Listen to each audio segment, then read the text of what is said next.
Have you ever wondered how time really acts on you?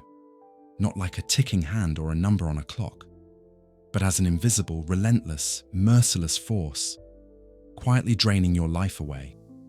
Time doesn't strike with violence. It doesn't scream or threaten. It moves gently. And that's exactly what makes it so disturbing. With every second, something in you fades. Your youth, your energy, your postponed dreams. You don't notice until it's too late.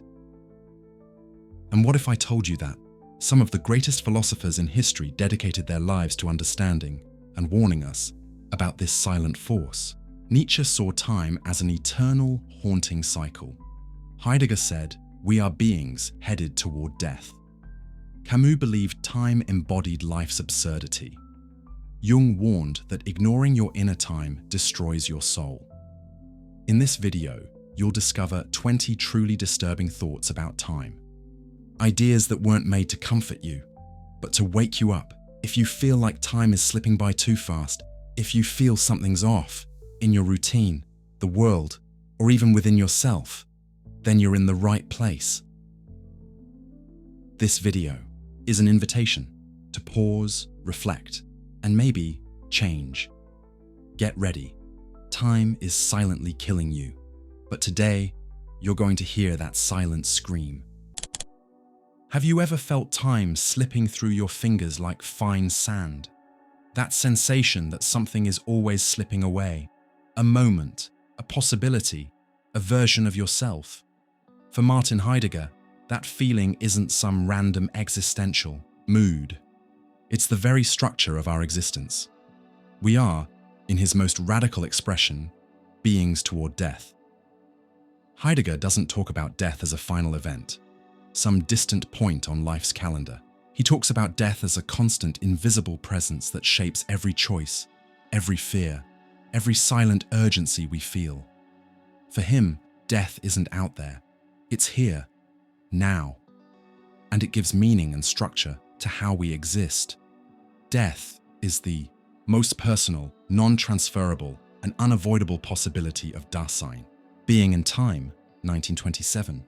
Heidegger uses the term Dasein, often translated as being there, to describe the human being as the one who is aware of existing. Dasein is the one who knows they're going to die, and because of that, lives in the shadow of death. It's this awareness that sets humans apart from everything else. Stones, animals, and trees all exist, but they don't anticipate their end. Humans do, and that changes everything. But it's not necessarily a terrifying idea. For Heidegger, facing death head-on can actually free us from alienation, from the numbness of routine, from living as if we were immortal. What truly kills us day by day isn't time itself.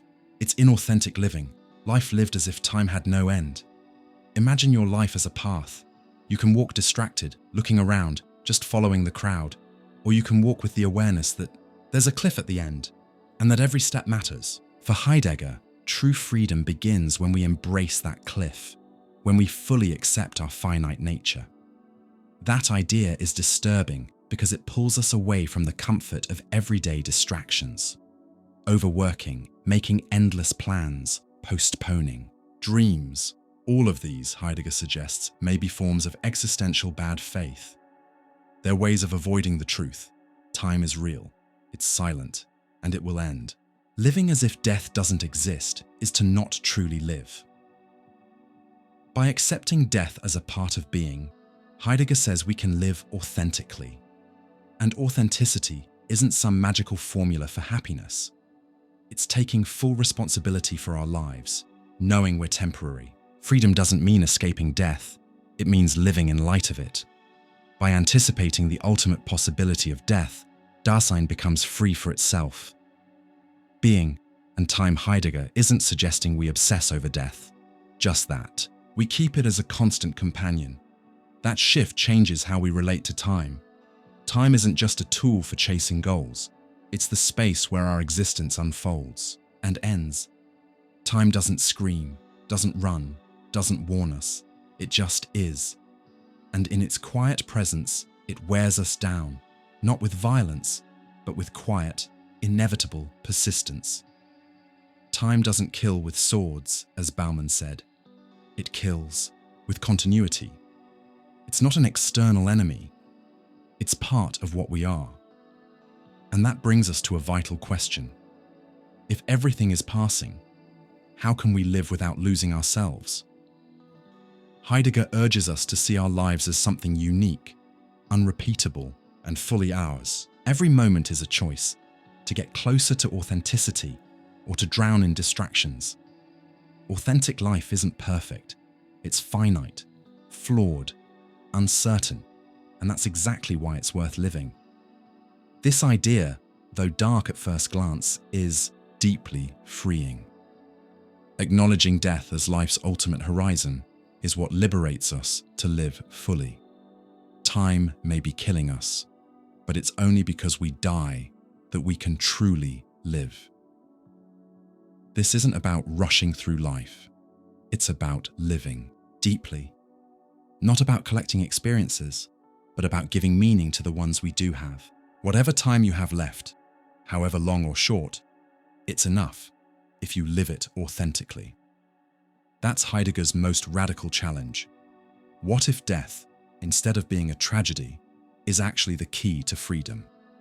And here's where the emotional impact hits. We often live as if we have all the time in the world, as if reunions are guaranteed, as if our dreams can always wait a little longer. But time doesn't wait. It just keeps going, in silence. So what would your life look like if you fully accepted today that you are a being toward death, that your existence is limited, and because of that, deeply valuable? Would you change your plans, your priorities, your relationships? Heidegger doesn't offer easy answers. He gives us a challenge. Take death as part of life. See time not as an enemy, but as the condition of being, and within it, live as fully as your finitude allows. Imagine if time isn't neutral, that it doesn't just pass, it weighs, that every second lived carries a small, almost invisible pain, but one that never stops. For Arthur Schopenhauer, time is exactly that, the invisible medium through which suffering drags itself along. Schopenhauer is a philosopher of pessimism, but not of defeat. He doesn't write to make us give up, but to make us face reality without illusions, with the courage to prefer an uncomfortable truth over a comforting lie. And his view of time is one of the most disturbing and revealing in the history of philosophy. Life swings like a pendulum, back and forth between pain and boredom. The World as Will and Representation, 1818. For him, suffering isn't the exception, it's the rule of life. We live in a state of constant dissatisfaction. We want what we don't have. We get frustrated when we don't get it, and we get bored once we do. Time, then, is the stage on which this drama plays out. And more than that, time is the very vehicle of pain. When we're in the present, we long for the future. Once we get there, it's already the past. We're never fully satisfied with the moment we're in. Time, according to Schopenhauer, pushes us forward with promises that never fully come true. And worse, while we dream of a better tomorrow, we age, we decline, we die. Schopenhauer saw life as a slow, irreversible march toward decay. Time is the agent of that decay, not with violence or explosions, but with patience. It doesn't destroy with rage, but with constancy. Every day, a piece of us disappears. Our youth, our illusions, our energy, the people we love. Time doesn't just kill, it erodes. All human life is a story of suffering. Aphorisms on the wisdom of life. That view is disturbing because it goes against the common narrative that time gives us wisdom, experiences, and achievements. For Schopenhauer, those are just distractions we use to endure the weight of existence. Pain, he says, is built into the very structure of life, because we are beings of infinite will trapped in finite bodies. This will a central concept in Schopenhauer's philosophy, is a blind, irrational, and endless force that drives us. We want everything: love, success, recognition, pleasure. But the moment we get something, we want more. And as long as we're wanting, we're suffering. Time is the relentless stage where this will become an endless anxiety. To live, then, is to want. And to want is to suffer. And time, always just ahead of us, promises relief from that suffering, but ends up delivering only death. The passage of time is an existential trick. It seems to offer peace, but it only pulls us closer to the end. This idea might sound hopeless, but there's a strange kind of freedom in it. Schopenhauer doesn't deny pain, he unmasks it. And in doing so, he offers a different kind of life. One less enslaved by desire, more aware of impermanence, more in tune with a kind of stoic serenity. For him, the most dignified response to the pain of time is to deny the will. That doesn't mean giving up on life. It means learning how to live without clinging to constant wanting. Art, for example, is a kind of pause. When we're truly absorbed in a piece of art, we forget time, and we forget pain. So is compassion. When we connect with someone else's suffering, we move beyond the tyranny of our own. In this way, Schopenhauer invites us to a more lucid and compassionate perspective. Yes, time will keep pushing us, but we can choose how we respond to the push. We can chase illusions, or we can accept impermanence with dignity. Think about your own life for a moment. How many times have you felt like time was slipping away? That you were always running late for something? That there was an urgency you couldn't explain? According to Schopenhauer, that feeling comes from the very structure of existence. It's not that you're broken, it's that the world is like this. And only by recognizing that can we begin to find any real peace. Pain is essential to life. The world as will and representation. Accepting that idea doesn't mean giving up on living. On the contrary, it means learning how to live without illusions. It means realizing that time isn't some kind ally, but it's not a cruel enemy either. It's the fabric of reality. And it's not about asking time to save us, but about learning how to move through it with awareness.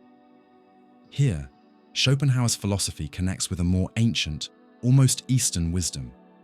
He was influenced by Buddhism and saw in the renunciation of desire a potential escape from the suffering of time. The one who desires less suffers less. The one who expects nothing from the future doesn't despair in the present. So yes, time will keep moving, but its pain doesn't have to be absolute, because we learn not to look for redemption in tomorrow or salvation in the past. We learn to stay here, even if here hurts. And that kind of clarity, even if bitter, can be the beginning of a more honest life. In the end, the question Schopenhauer leaves us with is simple, but devastating.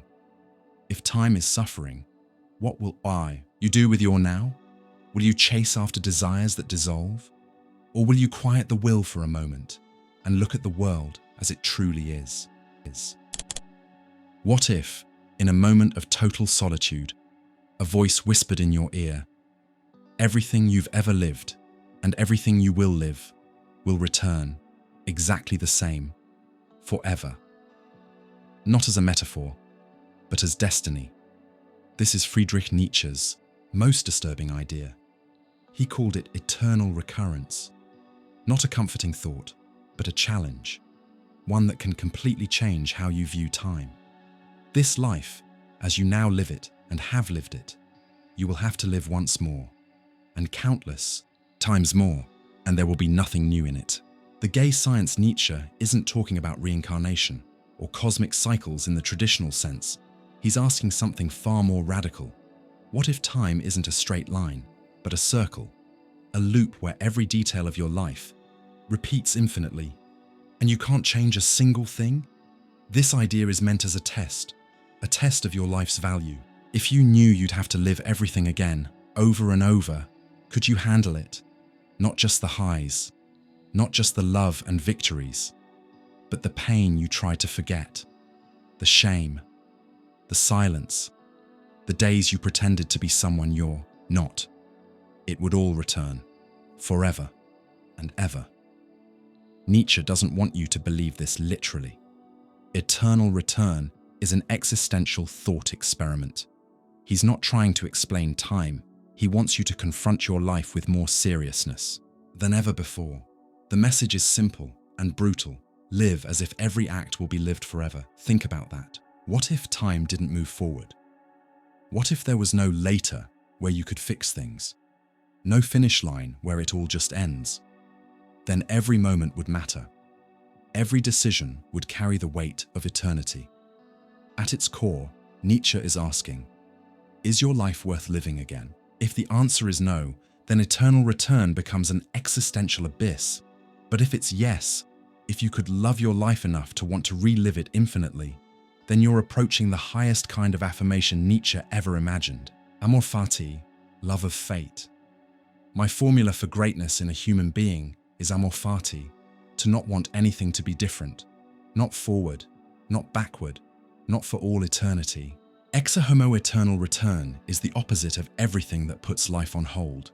Religions that promise future salvation, moral codes that punish the present in the name of some greater good, daily routines that numb you with the idea that someday things will get better.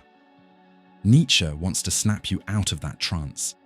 He wants you to live now, with an intensity that doesn't depend on later. That's why eternal return isn't a doctrine. It's a call to responsibility.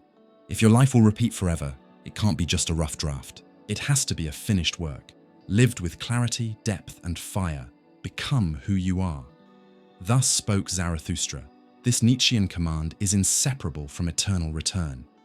If life is a cycle that repeats endlessly, then your highest duty is to become worthy of your own existence. To fully become yourself takes courage.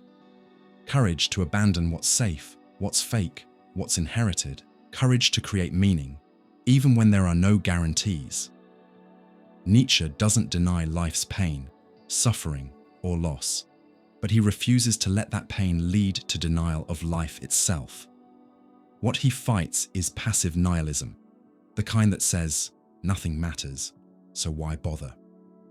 Against that, he proposes active nihilism, a mindset that looks into the void and still chooses to say yes. It's like he's saying, life is hard?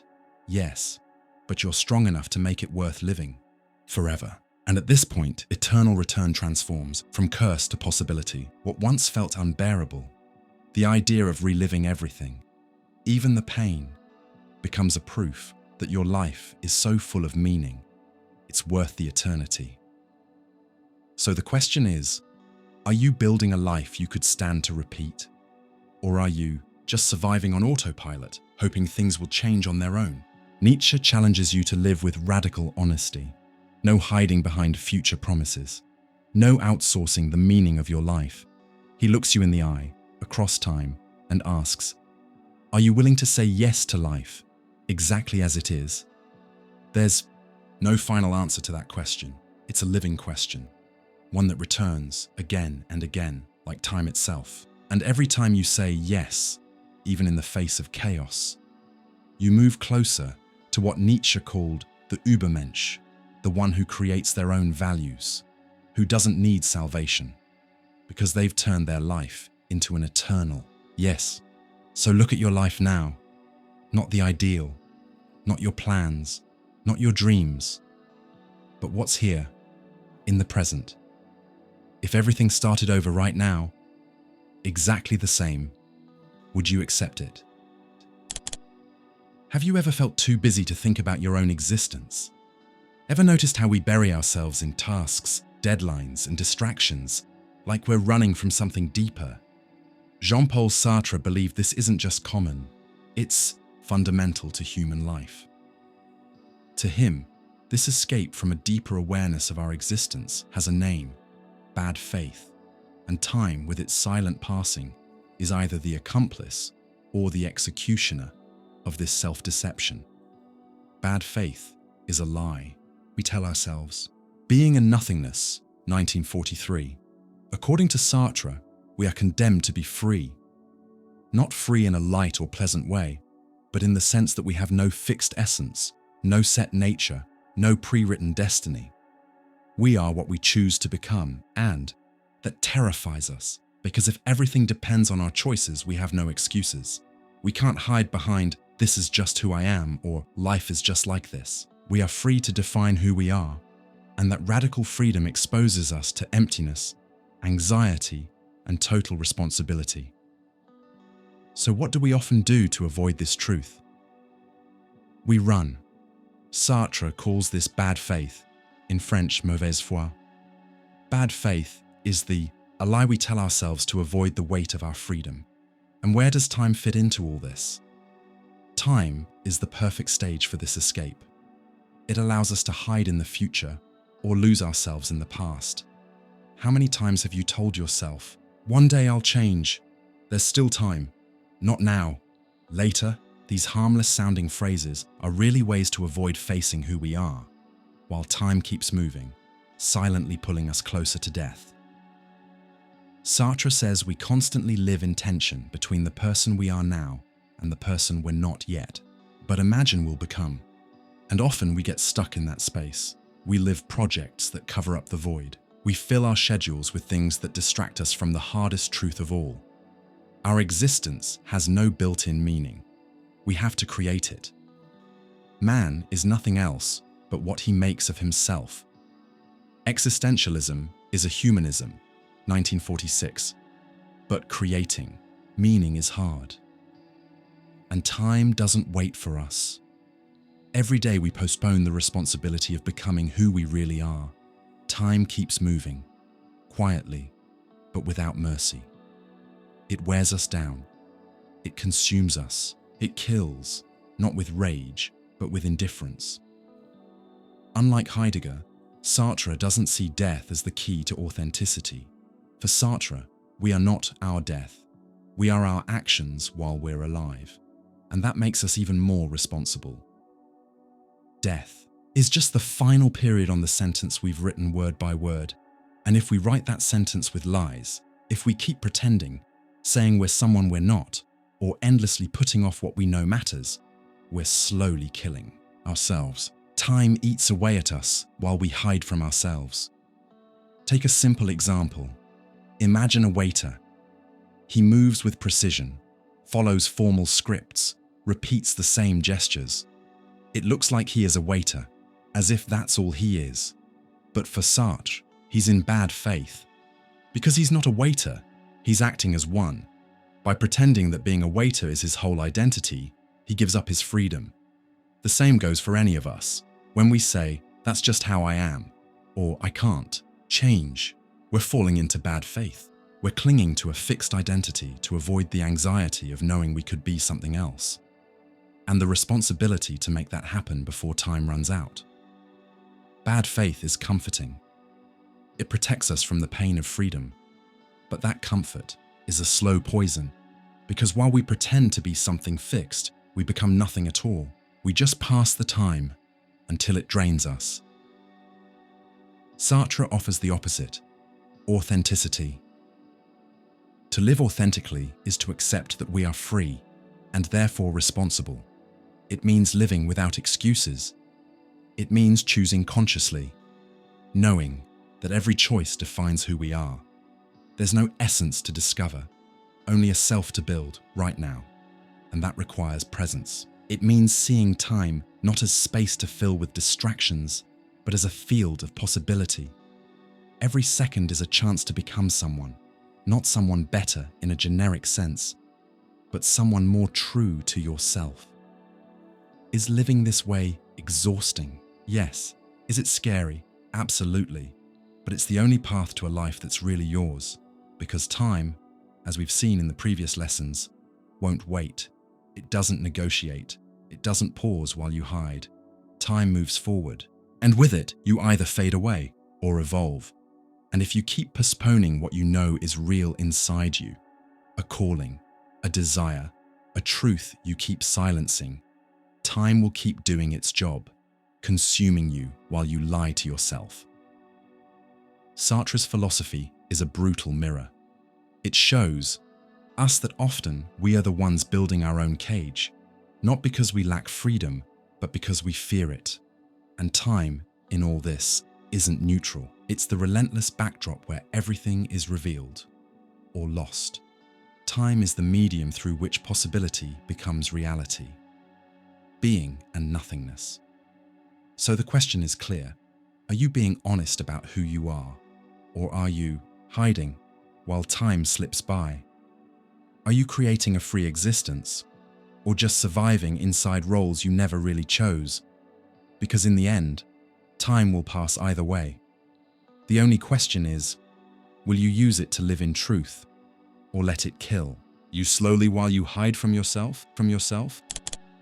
Time passes, time consumes, and in the end, we all die. It doesn't matter how much we run, how much we dream, how much we plan. Time takes everything, including us. For Albert Camus, this truth isn't just tragic, it's absurd. We live as if the world has some built-in meaning, as if our actions are part of a greater eternal plan. But time, this silent force that devours us, follows no logic. It moves forward without mercy, drags us along, and eventually delivers us to death. Camus calls this clash between our deep need for meaning and the cold indifference of the universe the absurd. Not because the world is hostile, but because it's silent. The absurd is born of this confrontation between the human need and the unreasonable silence of the world. The Myth of Sisyphus, 1942. Time, in this view, is the instrument of the absurd. It doesn't explain anything, it just keeps going. We can be kind or cruel, hopeful or hopeless, strong or broken. Time doesn't care. It moves forward. Death, unavoidable, is its final signature. And here lies Camus' core question. Can we live with this truth and still choose to live fully? The real problem for Camus isn't death itself. It's how we live knowing that death is guaranteed. Some fall into despair. Others hide behind religion, dogma, or promises of eternity. But Camus refuses that. He wants to face the absurd head-on, with no lies, no comfort, no escape. There is no fate that cannot be surmounted by scorn. The myth of Sisyphus, and here he offers his greatest act of rebellion, the absurd revolt. If time leads us to death and the universe offers no answers, then we must answer for ourselves. Not with resignation, but with courage. The absurd revolt says, yes, life ends, but while I'm here, I choose to live it fully. There's no universal meaning. Then I create my own. There's no eternity. Then the present becomes sacred. Time kills. Then every moment is a small victory. This is what Camus sees in the figure of Sisyphus, the mythological man condemned to push a boulder uphill forever, only to watch it roll back down again. At first glance, it's a punishment, but Camus sees something else, a mirror of the human condition. One must imagine Sisyphus happy. The myth of Sisyphus, because Sisyphus knows. He expects no salvation. He waits for no explanation. He continues, fully aware of the absurd and yet with dignity. Time defeats him every day, but he never gives in. And us, we're not so different. We wake up, go to work, chase dreams, face frustrations, try to love, suffer losses, all while knowing, deep down, that time will eventually take us too. The difference is in our awareness. Many live as if they were immortal, putting off real living until later. Camus calls us to clarity. Time doesn't wait. Death is certain. And for that very reason, life must be lived now, with intensity, with freedom, with presence. This isn't about hedonism. Camus isn't suggesting we live for mindless pleasure. He's proposing something deeper, a life of authentic presence, a commitment to the moment, because the moment is all we have. The absurd passage of time gives us no justification. But precisely because of that, it gives us power. The power to choose, the power to build meaning, even in the face of nothingness. And that choice is an act of revolt.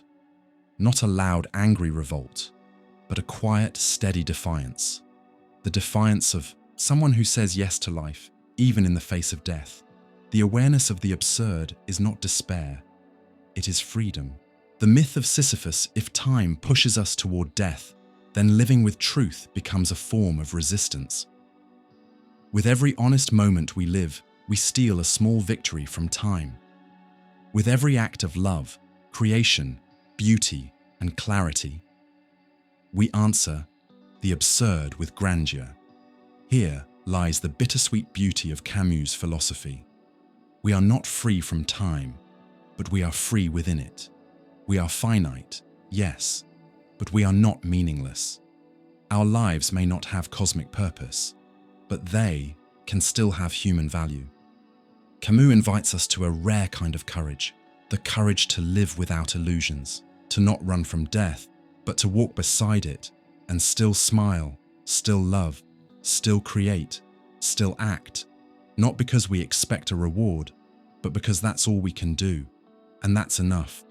So the question isn't, why is life so short? It's, what will you do with the time you have? Because time, that silent force, isn't going to change, but you can. You can stop running. You can stare the absurd in the face and say, still, I choose to live. There's a kind of suffering that doesn't come from what we did, but from what we could have done. A deep silence sets in when we realize that time has passed, and that moment, that choice, that gesture can never come back. For Søren Kierkegaard, this is the heart of human anxiety. It's not just that we live in time, it's that we know we live in time, and that awareness hurts. Yes, time kills us, but not like an external force. It kills us from the inside by showing us that every moment we let slip away is in fact gone forever. And what separates us from all other beings is exactly this. We know that anxiety is the dizziness of freedom. The concept of anxiety, 1844. Kierkegaard, known as the father of Christian existentialism, didn't see anxiety as a psychological weakness. To him, anxiety is a basic condition of human existence, a symptom of freedom, and time is the stage where that freedom plays out, with all its pain, doubt, and risk. You can picture it like this. An animal lives in the moment. A rock simply exists. But a human projects. We see ourselves in the future. We remember the past. We ask, what if I had done things differently? Or, what will happen if I choose this and not that? This ability to reflect, to imagine, to remember, it's a gift. But it's also a wound. Because as much as we want to live fully, we know everything is passing. And everything we don't live now might be lost forever. For Kierkegaard, anxiety is not fear. Fear is about something specific. I'm afraid of losing my job, my health, or someone I love. Anxiety is more subtle and deeper. It's the feeling in the face of pure possibility. It shows up when I realize there are 1,000 possible futures, and none of them are guaranteed. And worse, time doesn't stop to let me choose. It keeps moving. And the more aware I become of this, the more anxious I feel. Because I know that not choosing is also a choice, and every missed action is a door that closes forever. The moment is the highest category of time. The concept of anxiety Kierkegaard highlights the value of the present moment. It's the only thing we truly have, and yet it keeps slipping away. We try to hold on to the now, but it turns into the past before we can even grasp it, and that's what haunts us. Anxiety comes from knowing we could live more authentically, more bravely, more truthfully, but also knowing we might not. We know we can waste time, and just knowing that can be painful. That's the central paradox of existence for Kierkegaard. We are free, but freedom makes us anxious. We have time, but we don't know how much. And every minute lived brings us closer to the end. So, how do we live in the face of that? Kierkegaard's answer is deeply spiritual. The only way to deal with time without being crushed by it is to form a real relationship with the eternal.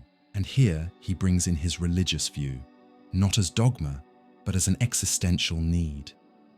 For him, the solution isn't to dominate time with productivity or to escape it with distractions.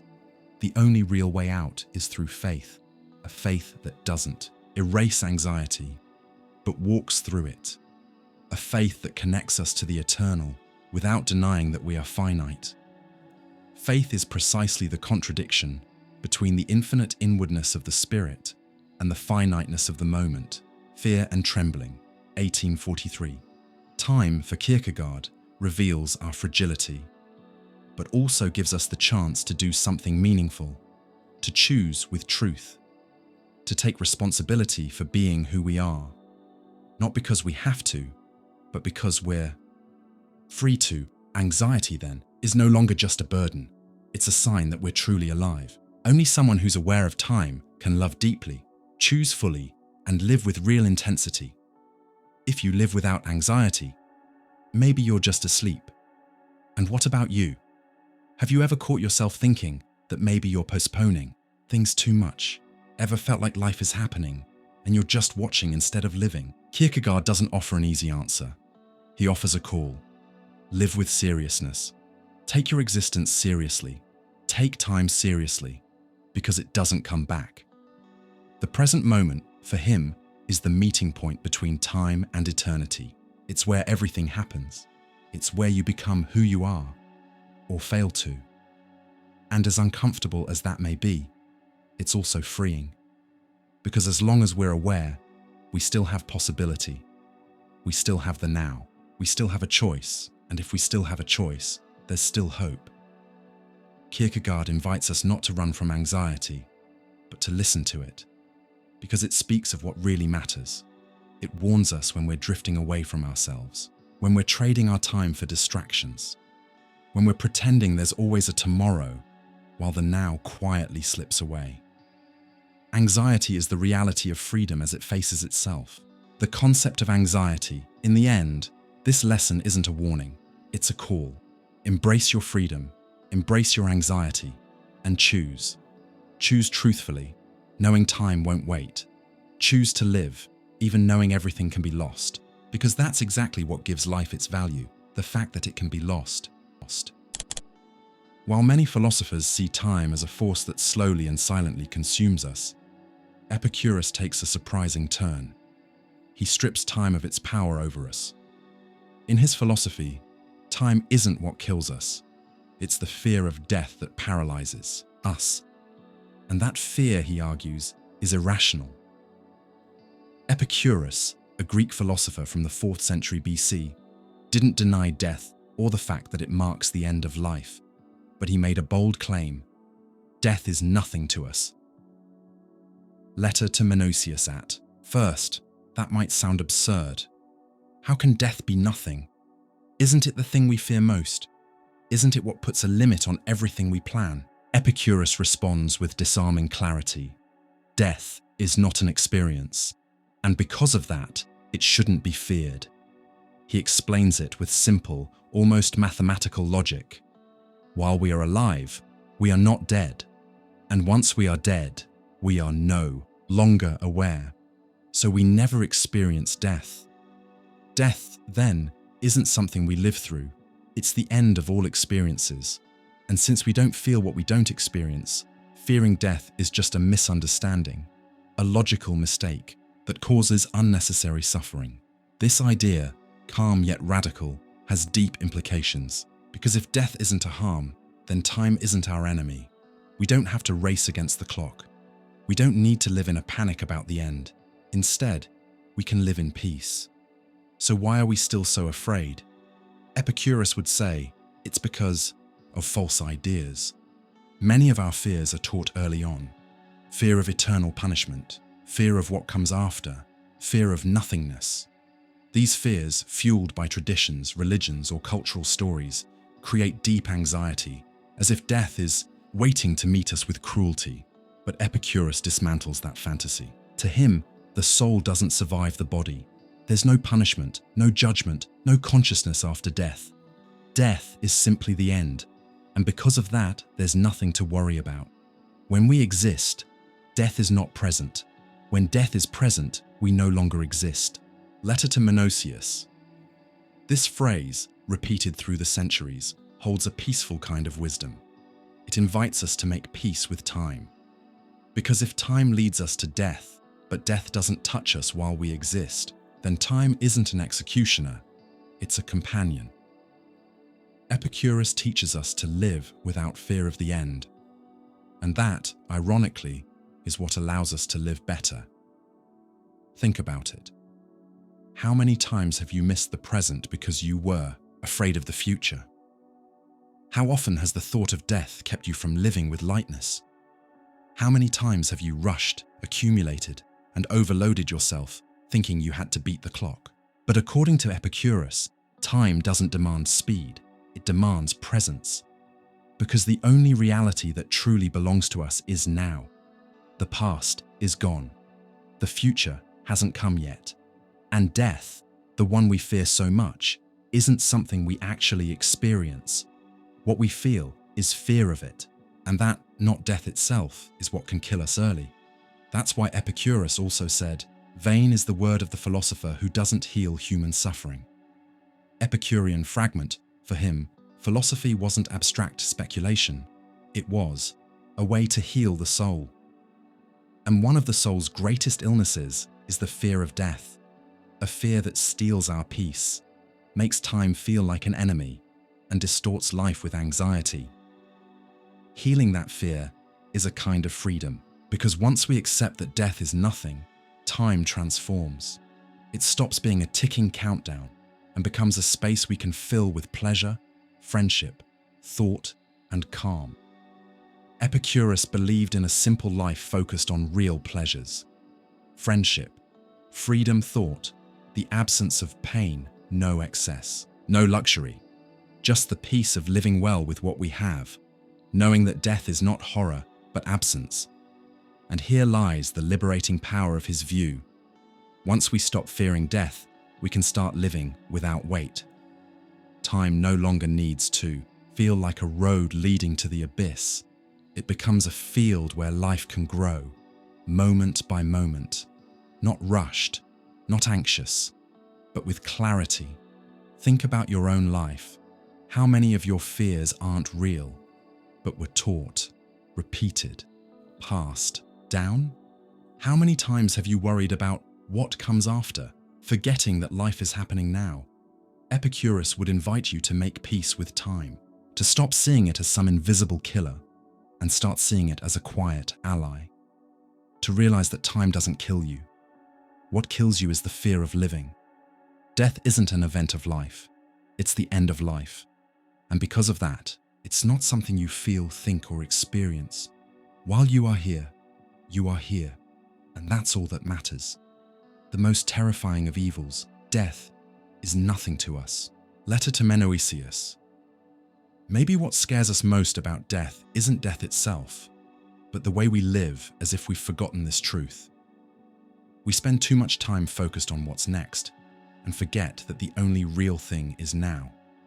And it's now that deserves our attention, our care, our presence. In the end, Epicurus isn't trying to convince us that death is good. He's trying to show us that it's neutral. And once we understand that, we can free ourselves from fear and finally use time wisely, not to rush, not to postpone, but to live.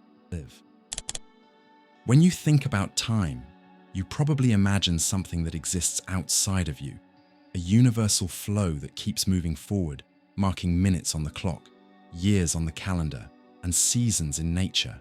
But what if time isn't outside of us, but inside? What if time isn't a straight line in the cosmos, but an intimate experience of the soul? That's the deep and radical view of St. Augustine, one of the greatest thinkers of Christian philosophy, and one of the first to approach time not as a physical object, but as a dimension of human consciousness. What then is time? If no one asks me, I know. If I try to explain it to someone who asks, I don't. With this famous quote, Augustine reveals a paradox we've all felt.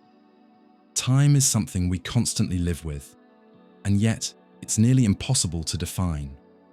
It's invisible, but we feel its passage. It can't be touched, but it touches everything. It shapes our lives, our memories, our fears, and still, we don't quite know what it is. In his most famous work, Confessions, written in the 4th century, Augustine explores this mystery. But he doesn't just want to understand time as a concept. He wants to understand how we experience it. And the answer he finds is simple, yet unsettling. Time lives in the soul. For Augustine, time isn't part of the physical world. It's a structure of human experience. He tells us, the past no longer is, the future is not yet, and the present barely exists. In other words, what we call time is actually a tension between 3 inner states: memory, which connects us to the past; expectation, which projects us into the future; attention, which holds us, briefly, in the present moment. So, time isn't a river flowing outside of us. It's something built within. Time is not out there. It lives inside the soul. And that changes everything. Because if time isn't external, then it affects each of us in personal, emotional ways. Everyone experiences time differently. One joyful minute can feel like a second. One painful minute can feel like forever. Time is deeply subjective, and that's frightening. Because if time happens inside of us and wears down with us, then we are also the space where time falls apart. There are 3 times: the present of past things, memory; the present of present things, sight; and the present of future things, expectation. Augustine describes time as a stretched present, a dimension of the soul that holds the past, the present, and the future, but always in the now of awareness. We can't live outside the present, but this present constantly slips away. By the time we notice it, it's already gone. This realization causes deep unease. It shows us that life is always slipping through our fingers, that we don't control time. Even though it lives with us, we are its home, but not its master. And that leads to a familiar feeling, the sense that we're losing time, even while we're trying to live it. Nostalgia for what was, anxiety for what's to come, and a present moment that's hard to hold on to. But Augustine doesn't stop at despair. For him, this fragile human experience of time isn't a curse, it's a sign that we're made for something greater. Because while time falls apart inside us, something in us longs for permanence, for a kind of time that doesn't pass, for a present that doesn't slip away, for a state where past, present, and future are one. And that's where Augustine brings his answer: eternity. But not eternity as endless time, rather eternity as the absence of time. Eternity, for him, is the state of God. In God, there is no past or future. There is only full, absolute, unmoving now, an eternal present, a being without change. We, as temporal creatures, feel the pain of time because deep down we desire that eternal present. We feel time slipping away because something in us knows we don't truly belong to what fades. You have made us for yourself, O Lord, and our heart is restless until it rests in you. This line, the opening of Confessions, is the heart of Augustine's philosophy of time. We live in time, but we long for something beyond time. Time wears us down, but it also points us to the eternal. It wounds us, but also calls us to healing. So, the subjective experience of time isn't just psychological, it's spiritual. It's a wound that reveals both our origin and our destination. Augustine sees time not only as a limitation, but as a path, a longing of the soul for what doesn't change, That's why he insists we shouldn't place our hope in time. Because time passes. Everything that belongs to time is temporary. And if you cling only to time, you'll be swept away with it. The challenge, then, is to live within time, without getting lost in it. To accept that we are temporal, but also more than that, to use memory without getting stuck in the past, to plan for the future without abandoning the now, to inhabit the present fully, even knowing it will pass. Augustine offers us a profound kind of comfort. Time passes, but meaning doesn't have to. Everything changes, but something remains.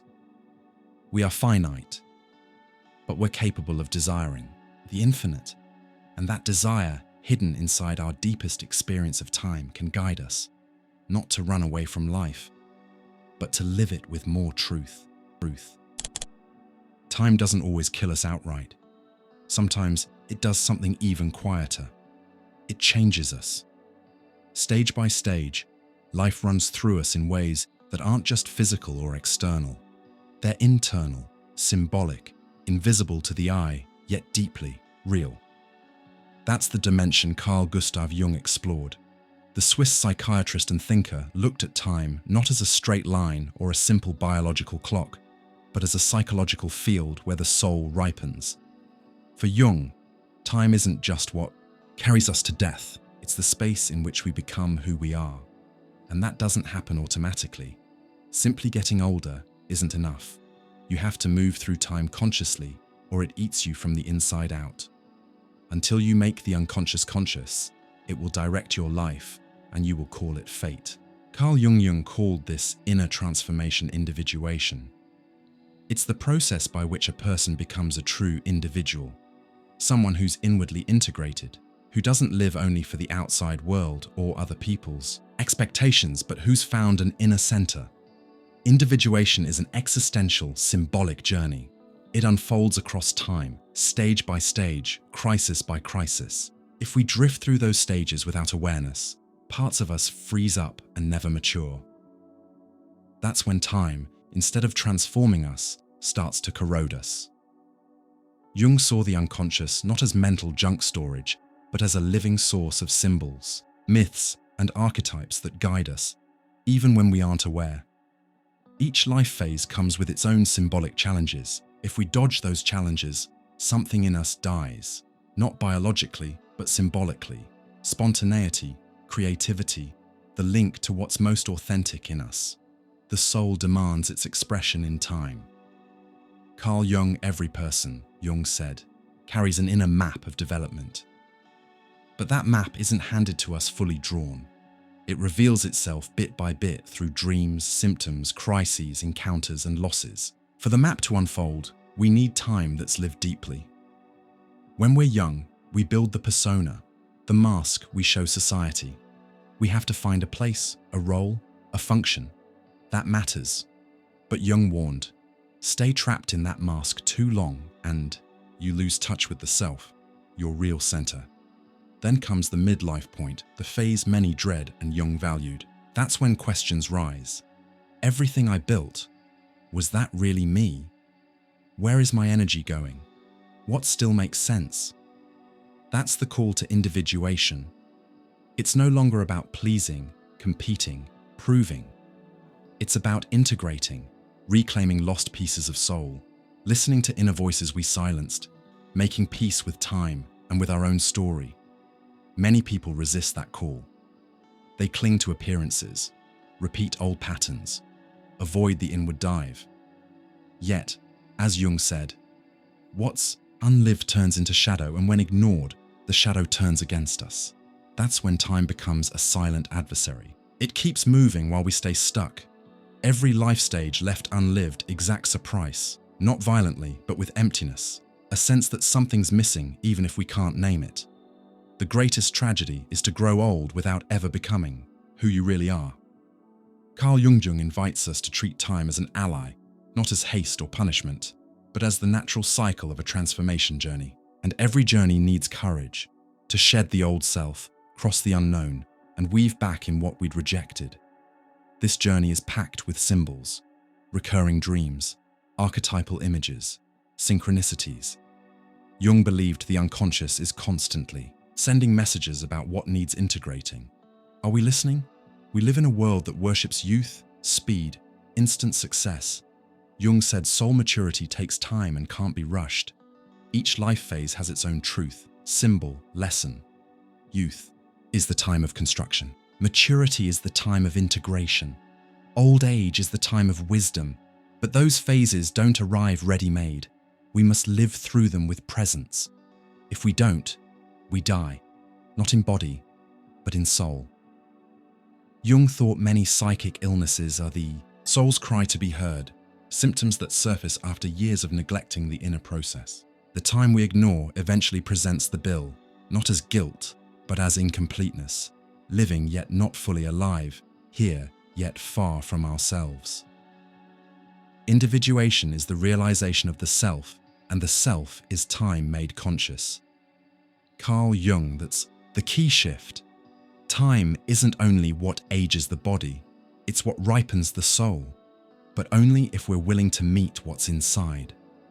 So Jung calls for a different kind of bravery, not the courage to conquer the world, but to face ourselves, meet the forgotten parts, listen to the inner child, respect life's rhythms, accept that certain versions of us must die so new ones can be born, because dying is part of individuation, not the final death, but the small, symbolic deaths through life. Letting go of who others wanted us to be, dropping roles that no longer fit, parting with old ideas. Each of these deaths clears space for something truer to emerge. Time, then, isn't the enemy. It's the path, and if we learn to walk with it, rather than against it, we might, in the end, become whole. All of humanity's problems stem from one thing: our inability to sit quietly alone in a room. Blaise Pascal, few philosophers were as direct and as unsettling as Blaise Pascal. A brilliant mathematician, a deep theologian, and an existential thinker before his time, Pascal hits us with a simple but brutal truth. We fear time not because it passes, but because it forces us to face ourselves. For Pascal, time isn't just the ticking of a clock or the turning of calendar pages. It's also an inner space where, if we stop distracting ourselves, we're confronted with our own fragility, emptiness, and the misery of being human. And that confrontation hurts. So we spend our lives trying to escape it. We stay busy, not out of necessity, but out of fear. Fear of silence, fear of stillness, fear of realizing in the gap between two tasks that we are temporary, fragile, and deeply restless. Nothing is so unbearable for a person as being completely at rest, without passions, without work, without distractions, without effort. Pascal saw it clearly. Even back in the 1600s, modern people were already on the run. He called this escape divertissement, distraction, diversion, entertainment. Not simple fun, but all the ways we avoid thinking about who we are and the fact that we're going to die. Time gives us the opportunity to reflect, but also the risk of staring into the abyss. And that's what boredom reveals. When everything goes quiet, the soul starts to scream. For Pascal, boredom isn't a flaw in the world. It's a diagnosis of the human condition. We get bored because nothing fully fills the emptiness we carry. We chase pleasure, achievements, relationships, recognition, and yet, once we have them, the void returns. So we run again, chasing more distractions, more tasks, more noise. But deep down, what we're trying to avoid is the weight of empty time. That time where there's nothing left to do, and so we're forced to be. Be with ourselves. Be with our doubts. Be with our mortality. And that's the real fear. Time doesn't just remind us that we'll die. It reminds us we may already be dying inside, little by little, as we run from ourselves. The eternal silence of these infinite spaces terrifies me. Pascal believed the universe is indifferent, cold, silent. It doesn't hand out answers. And in that universe, the human being is dropped like a fragile creature, thinking, longing, and unable to accept their own end. The awareness of death wounds us. As time moves forward, it reminds us that everything we love can vanish, that even our bodies have an expiration date, and so we create distractions, endless work, social media, shopping, games, empty ambition. None of these things are problems by themselves. The problem is when we use them to run from time, to shield ourselves from having to feel the weight of existence. Pascal, deeply shaped by Christianity, believed this emptiness had a spiritual root. He saw the human soul as made for the infinite, yet trapped in a finite body, in a finite world, in a life that doesn't satisfy our deepest longings. And there lies the misery. We want eternity, but we're stuck in time. We want fulfillment, but we're filled with boredom. We want meaning, but we're surrounded by absurdity. This inner tension, this crack within the soul, is what makes time so disturbing. Time doesn't just pass, it reveals us. And what it reveals can be unbearable. Man is but a reed, the weakest in nature, but he is a thinking reed. The pain isn't just that we're fragile, it's that we know we are. But Pascal doesn't offer a cold, detached view. His insight, though sharp, is also compassionate. He understands that our escape from time is a defense mechanism. Human beings can't bear the full weight of self-awareness, so we invent, distract, and disconnect. Still, he insists there's another path, a path of true silence, of inner courage, of facing our own limits, not to fall into despair, but to awaken to truth. For Pascal, that truth is God, not in a shallow or dogmatic sense, but as the only thing deep enough to support us in the face of time. A God who isn't an escape from boredom, but a meaning within it. A God who doesn't erase time, but teaches us to live in it with depth. But even if you don't share Pascal's faith, his insight still stands. Boredom is not your enemy. It's a door to silence, to self-awareness, to the reality that you are finite. But that recognizing this can make you more human. Those who face time honestly don't become cynical. They become wise, because they know time is limited, and that makes them choose better. They value real moments. They understand the beauty of being present.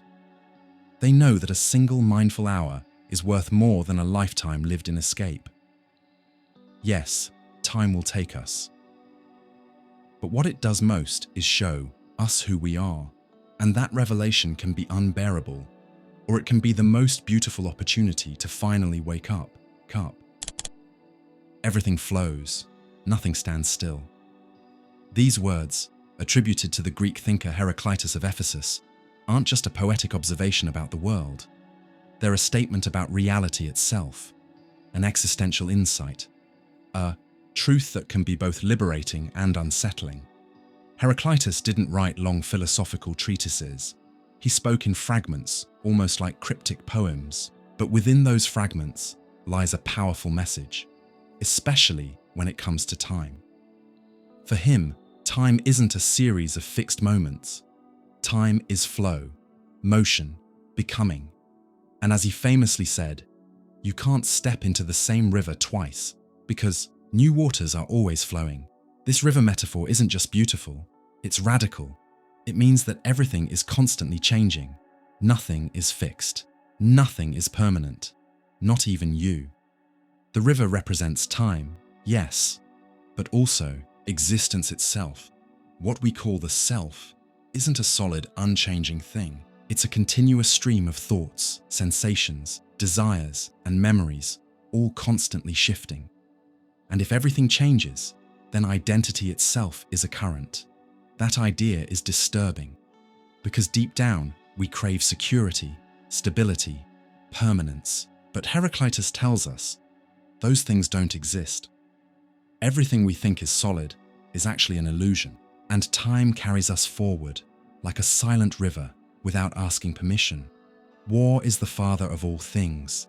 In this fragment, Heraclitus expands his vision. He sees reality as a constant tension, a battle between opposites, light and dark, day and night, life and death. Nothing exists in isolation. Everything is what it is because it's in relation to what it is not. And time is the ultimate expression of that dynamic. Time isn't a straight line from birth to death. Time is the transformation that defines life. Birth already contains death. Beginnings already carry the end. Everything moves, everything dissolves, everything is reborn, and we are swept up in that motion. Heraclitus doesn't say that time kills us like some distant event. He says time kills us slowly, by changing us. Who we were yesterday, we are no longer today, and tomorrow we'll be someone else again. But we rarely notice it, because we cling to some static image of ourselves, an illusion of permanence. But time, with its eternal patience, corrects us. It wears down the body, the beliefs, the relationships, the dreams, not out of cruelty, but because life is change, and resisting change is resisting life itself. Heraclitus forces us to ask different questions. Not, who am I? But who am I becoming right now? Not what stays the same, but what's flowing through me in this moment. This awareness can be terrifying, but it can also be freeing. Because if everything changes, including pain, failure, fear, then nothing lasts forever. If life is a river, then no matter where you are now, the current keeps moving. That means possibility. That means renewal. That means we're not stuck. So Heraclitus isn't just the philosopher of impermanence. He's the philosopher of radical transformation. He invites us to stop resisting time and to step into the river, not to try and control the water, but to swim with it, to learn from the movement, to live with fluidity. The way up and the way down are one and the same. This line shows us something else about Heraclitus's idea of time. There is no straight path of progress. What looks like rising might actually be falling. What looks like failure might be rebirth. Time doesn't move in a straight line. It circles, pulses, bends, and we are part of that cosmic rhythm. But time, even as flow, is also silent. It doesn't warn us when we've changed. It doesn't tell us when we've lost a season of life or a version of ourselves. It just moves on. And in that silence, time, as you put it, kills us. Because each moment we don't fully live won't come back. Every emotion we suppress, every word we don't say, every love we're too afraid to feel, time carries away. No guilt, no return. Heraclitus doesn't promise redemption. He calls for attention. To live in time is to live with the awareness that everything is passing, including you, but not in a tone of despair, in a tone of intensity, knowing that the river flows as a call to dive in, not to resist or fool ourselves with promises of eternity, but to honor the present, because the present is all we have. Seeing time as uninterrupted flow is an invitation to humility. It reminds us that we're not in control of life, but it's also an invitation to presence. It reminds us that we do have the now, and the now is precious. Heraclitus, with his cryptic language, didn't leave many writings, but what he left echoes deeply. Reality is change, and wisdom is learning to dance with time, not fight against it. You could leave life right now. Let that determine what you do, say, and think. Meditation's Marcus Aurelius didn't waste time on illusions. As Roman emperor and a Stoic philosopher, he knew life was short, glory was fleeting, and time, always time, was the most silent and ruthless of all masters. But instead of falling into despair over this, Marcus offers a deep wisdom of acceptance. To him, time wasn't an enemy to fight, but part of the natural order of the universe, something to be understood and respected. Yes, time is killing you. Every second brings you closer to the end, But for Marcus Aurelius, that's not a reason to panic. It's a reminder to live with virtue, dignity, and full awareness. Death is one of the functions of nature, just like birth, growth, aging. Everything follows the logic of the whole. Meditations in Roman Stoicism, especially in Marcus's voice, time and death aren't tragedies to be avoided. They are facts to be accepted. The universe has order. Everything is in motion. It's born, it grows, it transforms, it dies. And all of it belongs to a rational cosmos where every event has its place.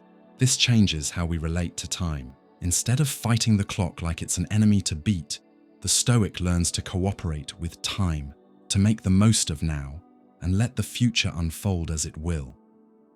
Death, in this view, isn't the opposite of life. It's part of it. Just like a leaf falls from the tree in autumn, or a flame goes out after its purpose is served, the human being also completes a cycle. Resisting that isn't heroic. It's ignorance of nature's flow. What is death? A breaking apart of the elements that make up the body. If the elements themselves aren't harmed by changing, why should we fear our own dissolution? Meditations Marcus's philosophy is deeply calm. He doesn't romanticize life, but he also doesn't give in to bitterness about death. He knows that time takes everything, including himself, but sees a quiet beauty in that. A beauty born from understanding we are part of something bigger. That cosmic view is what sustains him. Time isn't chaos. It has order, logic, rhythm. And we, humans, are brief expressions of that greater whole. That's why, for Marcus, the highest good isn't living long or becoming rich or famous. It's living in alignment with reason and nature. This is the heart of Stoicism. Accept what you can't control. Act with excellence where you can. And find peace in the flow of life. Stop wasting time arguing about what it means to be a good man. Be one. Meditations Marcus saw time as precious, not for chasing pleasure, but for practicing virtue. Time is where you exercise courage, compassion, justice, self-control. Every moment is a chance to be better, to think clearly, to act with integrity. And when your time runs out, that's okay. Because a Stoic knows that the value of life isn't in how long it lasts, it's in how well it's lived. Picture a circle. What matters isn't how big it is, it's whether it's whole. Life doesn't need to be long. It needs to be complete, lived with awareness, purpose, and intention. That's why Marcus constantly reminds us of death, not to scare us, but to wake us up. Don't act like you'll live 10,000 years. Death hangs over you. While you're alive, while you still can, be good. Meditations, this constant reminder of death, called memento mori in Stoicism, isn't morbid. It's a call to presence. You are alive right now. And that's enough. Time is passing. But you still get to choose how to live. That choice only becomes real once you accept that time is limited, that it will take everything, including you, and that this isn't a curse, it's how existence works. Fighting time creates suffering. Accepting time creates wisdom. There's a Stoic mindset about time that's truly freeing. You can't control the flow of the universe, but you can control your response to it. You can be dragged by time, or move with it. Marcus Aurelius invites us to be time's partner, to see that it shapes us, transforms us, carries us, but also gives us the chance to bloom if we accept it with grace. Time doesn't wait, and it doesn't rewind, but it gives us now. And in the now you can choose, be honest, be just, be strong, be free. Death will come, yes. But when it does, let your life be whole. Let it be said that you did your part, that you were a rational being in a world of motion, that you lived without clinging, without fear, without illusion. That is the Stoic triumph, not stopping death, but receiving it with peace, because death doesn't destroy, it transforms. To Plato, time is just a shadow, a pale reflection of something more real, deeper, and eternal. The time we experience, with its days, its changes, aging and dying, isn't the true stage of existence. Time, according to Plato, belongs to the world of the senses. And the sensory world, to him, is the realm of change, illusion, and appearances. It's what we see with our eyes, feel with our bodies, touch with our hands, but none of it lasts. Everything within time fades.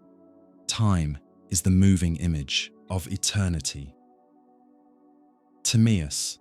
This famous line from Plato expresses one of the most powerful and fascinating ideas in ancient philosophy. Time isn't absolute. It's an imperfect reflection of eternity. Time exists to give structure to a world that would otherwise be pure chaos. But even then, time is not ultimate reality. True reality for Plato is beyond time. It's in the intelligible realm, the world of ideas or forms. That's where the unchanging, undying, eternal truths exist. A world not seen by the eyes but known by the soul. And this is the heart of his philosophy. We are beings caught between two worlds. On one side, there's the body, trapped in time, subject to decay, sickness, and death. On the other, there's the soul, eternal, immortal, divine, born from a place where time doesn't exist. The soul is older than the body and more enduring. Phaedo to Plato, the body is a temporary prison. It's a vessel where the soul is housed for a while. Birth isn't a true beginning, and death isn't an end. They're just transitions within a much larger cycle. That's why time, with all its power, only affects what can change. Yes, it can kill the body, but not the essence. The soul, being divine in nature, doesn't die. It returns to the world of ideas when freed from the body, if it has lived philosophically, pursued knowledge, virtue, and the contemplation of what's eternal. That's the soul's mission during life, to remember where it came from. Plato called this anamnesis, the remembering of eternal truths the soul knew before entering the body. Time, then, shouldn't be a stage for distractions, but a training ground, a space where, even among appearances, the soul seeks what never changes. And what never changes? Truth, goodness, beauty, justice. To Plato, these aren't subjective or social concepts. They are eternal realities, existing outside of time. The philosopher, the true lover of wisdom, is the one who lives in time while keeping their gaze on what's beyond it. But that's not easy, because the world of the senses is tempting. Pleasures of the body, vanity, distractions, the endless material cycles, they all keep us attached to time. And the more we identify with the body, the more we forget the soul. The body is the tomb of the soul. Cratylus, 400 C. This isn't meant as a rejection of life, but as a warning. If we live only on the surface, we become slaves to time. We grow old afraid. We die in despair, because we believe we are the body, and the body inevitably dies. But if we turn toward the eternal, if we educate the soul, seek truth, and cultivate reason, then time won't be the enemy. It becomes just a passage. And death, far from being a tragedy, becomes liberation. Philosophy is a preparation for death. Plato saw the philosopher as someone who no longer fears time, because they live for what's beyond it. They contemplate the eternal, even in the middle of what fades. They train to die, not by giving up on life, but by letting go of what doesn't last. This is one of Plato's most powerful questions. Are you living as a creature of time, or as an eternal soul? Because if everything changes, decays, and passes, then the only thing worth seeking is what remains. And that can't be found in the body, in possessions, or in social status. It's found in the awakening of the soul. The awakened soul sees through the illusion of time. It doesn't deny time, but it doesn't worship it either. It lives within time, but doesn't belong to it. It loves, acts, contemplates, knowing that what's truly real doesn't fade with the years. And so, Plato teaches us to face death in a completely different way, not as an ending, not as punishment, but as a return, as the moment when the soul, tired of the body's cage, goes back to its real home. This view changes everything. It turns fear into calm. It turns time into a teacher. It turns life into a journey and death into a doorway. Time passes, and most of the time, we only notice it when it's too late. Clothes no longer fit, hair turns grey, friendships fade, words can't be taken back. Time doesn't scream, it just keeps track. And that's exactly what Aristotle teaches us. Time isn't a substance, and it's not some invisible force. In its most precise form, time is the number of motion in respect to before and after. Time is the number of movement in regard to the earlier and the later. That might sound technical, but it hides a deep and unsettling truth. Time doesn't exist on its own. It's simply a way to measure change. In other words, time exists because things change, and that changes everything. In Aristotle's philosophy, the world is made up of substances in motion. Everything that exists is always in the process of becoming something else. A seed becomes a tree, the body grows old, a child matures, heat fades away. And time is like an invisible ruler, marking that flow, never interfering, never stopping, never going backward. Time doesn't act, it reveals. It shows that the world changes. It shows that we change. And often, we don't even realize it until it's too late. That's why time for Aristotle might seem quiet, but it's fatal. It doesn't attack us directly, but it measures, marks, and transforms everything it touches. Until one day we look in the mirror and we're no longer the same. Time by itself doesn't change anything, but it measures all change. The danger of time is that it doesn't warn you, it just happens. And that's exactly why it kills in silence. Because without realizing it, we become strangers to ourselves.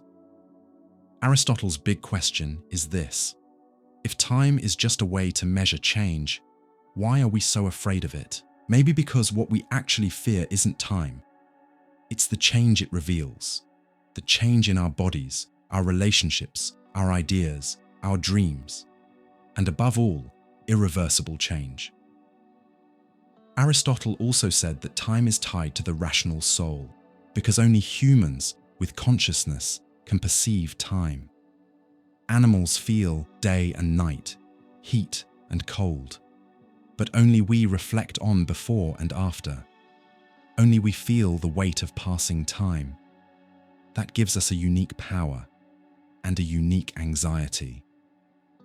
Time lets us organize life, plan, remember, build stories. But it also forces us to face the truth of impermanence. We know each moment is one of a kind, and it'll never return. We know that everything we love will eventually change or disappear. And that knowledge is painful. Time measures change, but it's not the cause. The cause is in the nature of things. In other words, it's not time that destroys things. It's their very nature to change. Time just shows us what was already happening. So, what can we learn from that? We learn that if time reveals transformation, we need to pay attention before it's too late. We need to live with more presence, more awareness, more clarity, because there's no pause. Every second, something inside us is already different. Childhood slipping away, love maturing, the body aging, identity evolving. That's time. But it's more than time. It's life in motion. It's existence unfolding. That's why Aristotle never thought of time in isolation. He connected it to the physics of being, the metaphysics of becoming, and the potential for change turning into action. For him, everything that exists carries within it a potential to become something else. And time is the frame around that transformation, an invisible outline that allows reality to become what it is. This is a powerful idea, because it breaks the illusion that anything lasts forever. But it also gives us responsibility. If everything changes, what are we doing with that change? Are we letting it carry us unconsciously? Or are we acting within time, shaping the change, giving it meaning? Time, as the number of movement, is not our enemy. It's a condition of our life and our freedom. Because only those who live in time can choose. Only those who change can improve. Only those who perceive transformation can seek wisdom. And that wisdom starts with accepting impermanence. What is in motion is on its way to being something it is not yet. That line sums up Aristotle's view of life. We are all in motion. Nothing is finished. Nothing is fixed. Nothing stands still, and time is the mirror where that journey is reflected, quietly, constantly. So yes, time changes us, even kills us. But it also reveals us. It shows, with silent precision, who we're becoming. And maybe the big question is this: are we changing by inertia or with intention? Are we being shaped by time or shaping ourselves within it? Aristotle invites us to see time not as a threat, but as a measurement. And like any measurement, it can be useful if we know what we're measuring. Time measures life, and a life measured wisely can become a work in progress, not a quiet loss. In a world where time slips through our fingers, where everything passes, including ourselves, a pressing question arises. Is there anything in time that can save us from its indifference? For Emmanuel Levinas, the philosopher of the other, the answer lies in the face of another person.